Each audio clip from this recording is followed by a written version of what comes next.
ദൈവ തിരുനാമത്തിന് മഹത്വമുണ്ടായിരിക്കട്ടെ. പരിശുദ്ധ മാതാവിനോടുള്ള ഓർമ്മ ആചരിക്കുന്ന ഒരു മാസമാണല്ലോ ഒക്ടോബർ മാസം. പരിശുദ്ധ മാതാവിൻ്റെ ഓർമ്മ ആചരിക്കുന്ന ഈ മാസത്തിൽ യുവജനങ്ങളുടെ രക്ഷകർത്താവ് മേരി എന്ന വിഷയത്തെപ്പറ്റിയുള്ള ചിന്തയാണ് ഞാൻ നിങ്ങളുമായി പങ്കുവയ്ക്കാൻ ആഗ്രഹിക്കുന്നത്. പരിശുദ്ധ മറിയം സ്നേഹത്തിൻ്റെയും അനുകമ്പയുടെയും പ്രതീകമാണ്.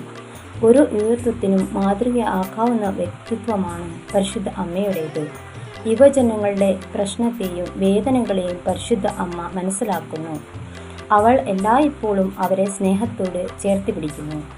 അവരുടെ സ്വപ്നങ്ങൾക്കും പ്രതീക്ഷകൾക്കും അവൾ പിന്തുണ നൽകുന്നു. പരിശുദ്ധ അമ്മയുടെ ജീവിതം നമുക്കൊരു പാഠം നൽകുന്നുണ്ട്. വിനയത്തോടെയും ക്ഷമയോടെയും ജീവിക്കണമെന്ന് അവൾ നമ്മെ പഠിപ്പിക്കുന്നു. ദൈവത്തെ വിശ്വസിക്കുവാനും പ്രാർത്ഥനയിൽ ശക്തി കണ്ടെത്തുവാനും അവൾ നമ്മെ പ്രേരിപ്പിക്കുന്നു.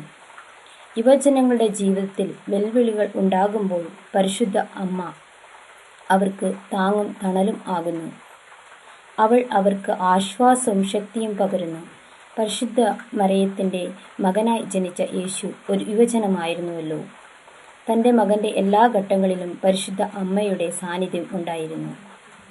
കാനായിലെ കല്യാണത്തിൽ വീഞ്ഞു തീർന്നു പോയപ്പോൾ ആ കുടുംബത്തിൻ്റെ ദുഃഖം പരിശുദ്ധ അമ്മ ഏറ്റെടുത്തു.